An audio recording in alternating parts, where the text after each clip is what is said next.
Well, good morning.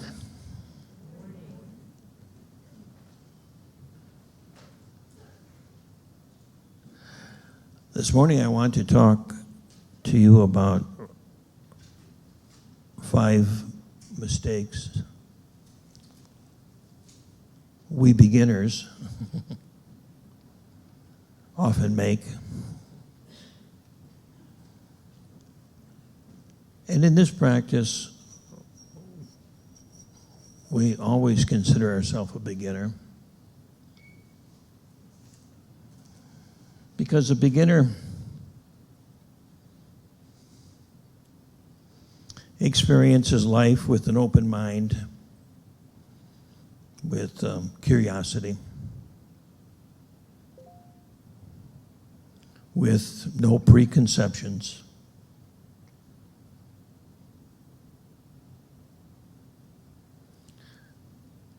So if you think there's any experts in meditation, you're mistaken.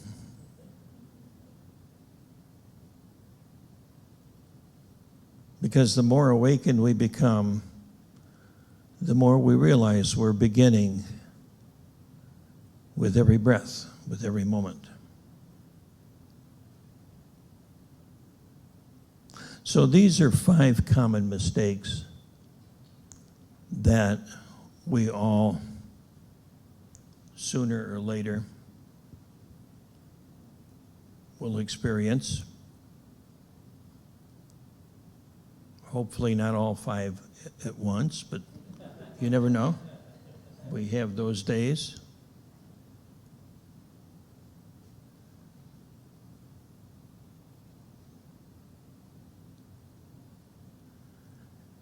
The path to awakening was outlined by the Buddha in what we now call the Eightfold Path. And the first aspect of the Eightfold Path is typically presented as right understanding or right view. So it refers to a wise understanding of what the practice is, what the Dharma is. Because we can work diligently on technique, and we can practice for long periods of time, but if we are operating from a wrong view or unwise view, the practice is at best only partially effective, if at all.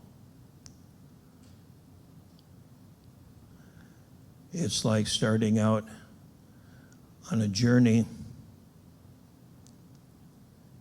and journeying far and well, only in the wrong direction, you see. So that's the first step, is to make sure we're pointed in the right direction. So that's basically what right view or right understanding is about. And one of the best ways to cultivate right view, I believe, is being aware of when we get caught up in unwise or wrong view. So we're not talking about a technique, we're not talking about doing it right, but it's more a matter of seeing it or understanding it correctly. So let's just list them off very quickly.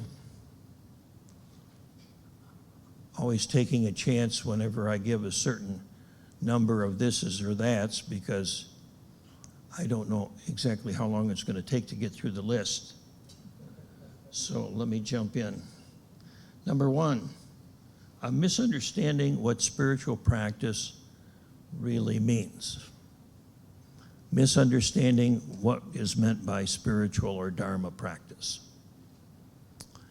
Very often I will ask folks, in my role as a meditation teacher or spiritual director, I'll say, how is your spiritual practice going? And oftentimes people will say, oh, not so good. I've been really busy. I don't have time to meditate. I don't have time to sit every day. And so they're kind of apologetic and remorseful, like they're doing something wrong. Or on the other hand, somebody may smile and say, oh, I'm doing great. You know, I sit for 30 minutes every day or 45 minutes every single day. So what is the error in that response? Well, the error is believing that spiritual practice is simply about sitting on the cushion or on the bench or with the timer, with our eyes closed, watching our breath or whatever that may be. That's one form of spiritual practice. But this particular practice is intended to be practiced all the time. It's a life practice. Ideally, from the moment we wake up in the morning until we fall asleep at night. And maybe even beyond that. So, practice is 24/7. Sitting practice may be for 30 or 40 or 50 minutes or whatever. That's a specialized form of practice, but it's not the only form of practice. So that's one mistake we make, is thinking about meditation as something I do, something I put on my to-do list. Okay, I've meditated 30 minutes today. I can scratch that off.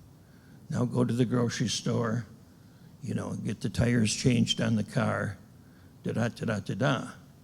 But if we don't take our practice into all those other activities, then the benefit of awakening is going to be very limited. Because the practice really is about taking awareness and equanimity, which basically means open heart, open mind, taking awareness and equanimity into every corner of our life, every aspect of our life, every relationship, every activity. And in particular, those ones where we tend to go to sleep, where we go unconscious. Those relationships, those activities where we may not be mindful or open-minded or open-hearted. That's where the real work is. So sitting on the bench and the cushion is great. It builds a foundation. But the foundation's not enough. We need to live that foundation all the time, as much as possible. So, continuity of practice is very important. So it's not just the depth, but it's the continuity. And perhaps that's the most important part. It's not about reaching deep states of bliss, which is nice when that happens. There's nothing wrong with it. But the real practice is about continuous awareness without interruption. And of course, interruption's going to happen, but the more quickly we recognize that, more quickly we recognize what it is that pulls us into that unconsciousness.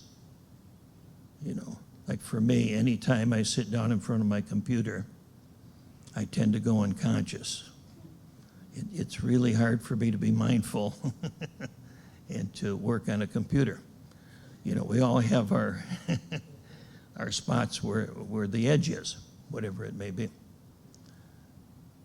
So remembering that nothing is outside of the practice, that's really the key teaching here with this first item. Nothing, no experience is outside of the practice. So number 2, pursuing a particular experience or chasing an experience. I've talked to some people and they'll say, well, I've tried to meditate and I just can't keep my mind still. So that's their image of meditation. Or I can't find that peace, or I can't sit still.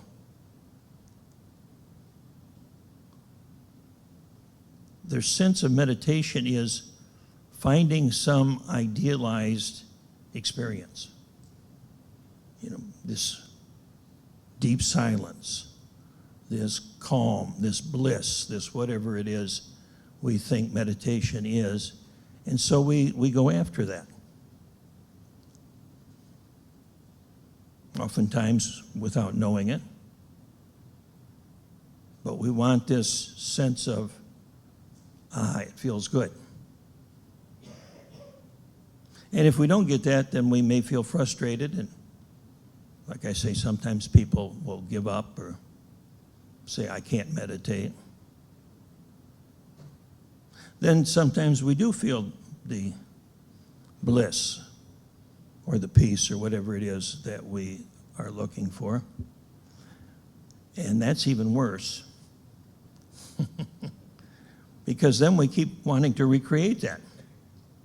We keep trying to go back to it. Try to remember what our posture was, who our teacher was, what retreat I was at, what I was wearing, how I was holding my tongue, or whatever you say. So we try to recreate that experience, believing that that experience is what meditation practice is. There's one priest, Catholic priest, Father Richard Rohr, who many of you may know of, and he says that the greatest obstacle to our next experience of God is our last experience of God.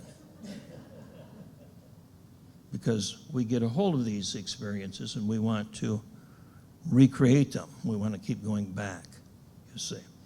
So meditation is not about a particular experience. The focus, the antidote to this particular ailment, the prescription, is to remember that the focus of meditation is whatever your present moment experience is. That's what meditation is, whatever your experience is in this moment. Number 3, this is in no particular order, just as I remembered them. Again, this comes from my conversations with individuals, and that is perceiving craving and aversion as sins or mistakes or something bad.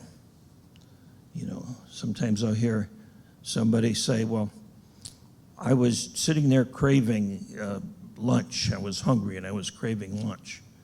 And I felt I shouldn't be craving. I know I shouldn't be craving because you tell us not to crave, I know. And so I tried not to crave, but I kept craving and I just, it was really a bad meditation. First of all, I'll say I don't ever remember saying don't crave, because that itself is a craving, right? Don't crave to not crave. Don't resist the resistance.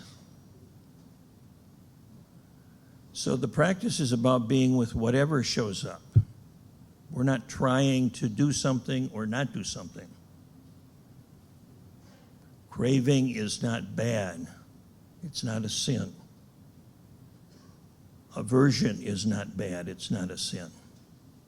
In fact, it can be a very good thing, because craving and aversion, when we're present to it, is an opportunity to see the connection between that and our suffering.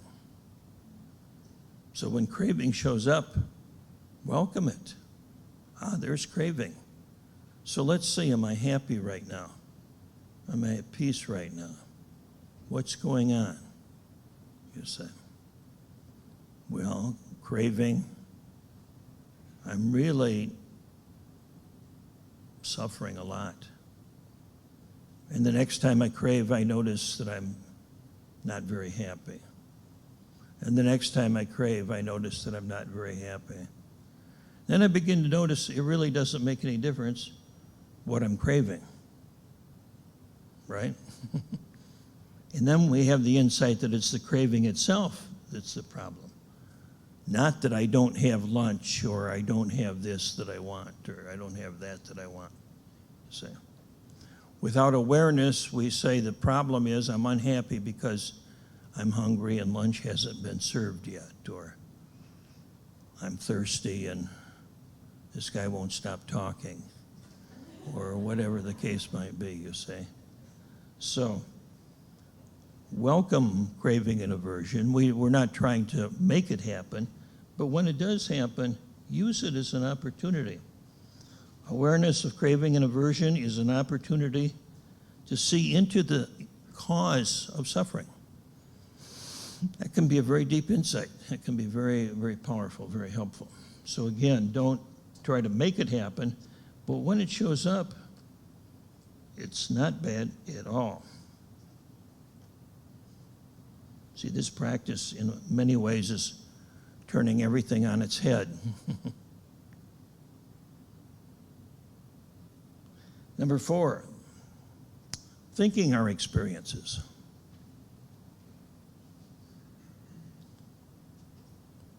With most of us, with all of us in the Buddhist tradition, we have 6 sense gates, the 5 senses as we know them, and then thinking is considered a sense experience. So there's 5 senses in thinking. And in our culture at this time in our history, thinking has kind of hijacked the other ones. So thinking has sort of taken over control of the mind, and it says, okay, let me tell you what all of that's about. So you have a sense experience, and thinking comes in and says, this is what it means. We have hearing, and thinking says, this is what it means. We see something, and thinking says, this is what it means, you say. So everything immediately gets interpreted through the prism of thought, which in thought, the habituated prism of thought is really based on our conditioning from the past. So what happens is everything we experience, we're perceiving through the lens of the past, not through the present moment. So anytime there's thought, there's some connection to our conditioned past. So being aware of when we're thinking and when we're actually experiencing something. You know, this happens a lot when I ask somebody what they're feeling. Well, I feel like I'm doing fine, or I'm feeling like I'm not doing so well, or I'm feeling like I'm improving. Are those feelings? Those are thoughts, right? And how are you, what are you experiencing in your body? Well, I don't like it. Or I'm experiencing this pain that's caused by my bursitis. And so I forgot to take my medication this morning. That's what's causing it. You see, the mind immediately wants to jump in and interpret. And it's almost like if you're watching a football game or a baseball game, the mind is the commentator. It tells you what's going on and what it means. And unfortunately, we believe it. And therein lies the problem. So remember that the practice is about bare attention. Bare attention meaning just this experience and nothing else. As the Buddha would often say, in the seeing there is nothing but seeing. The hearing, there's nothing but hearing. The sensing, there's nothing but sensing. Just the basic experience. Thinking is fine as long as we know thinking is just thinking. Yes, sir. But it's when we get thinking overlaid on top of our other experiences, that's what causes us to think that the world is as we think it is, rather than as it really is. And so bear attention, direct awareness through each sense gate without adding anything. And finally, number 5, trying to measure our progress. You know, the mind, the ego mind, is designed to solve problems. Sometimes it's pretty good at that. You know, I don't have what I want, so I'm going to get what I want, and this is how I'm going to do it. That's how the mind works, right? I want to get from here to there, and I have a strategy for getting from here to there. And then, of course, there's a project manager inside of us that's measuring our progress, right? You're doing well, you're not doing so well. That's deadly to meditation practice. So when that shows up, just be aware and throw it out very quickly. Fire the project manager. There may be some place for him or her, but not in meditation. So, not trying to measure or forecast or guess or achieve progress. Not as the mind sees it. I'm not saying we don't grow, we don't mature, we don't ripen. We do. But it's not something the mind can measure. It's not something a yardstick or a compass can measure. So practice is about discovering the reality of what is already right here. We're not trying to get anywhere. We're not trying to make anything happen. And that's another piece of right view that's very important. And it's sometimes difficult for the rational mind to understand. We're not trying to get anywhere. We're not trying to make anything happen. We're trying to discover the reality of what's already here right now. And that's really more than enough when we discover what that is. So these can be the guidelines for the practice. I invite you to check in with them when you feel like you're struggling or there's something happening that is causing some frustration in your practice. Come back to the first step. Come back to right view. And I think that's all I'll say for this morning. Thank you for sharing your practice with us.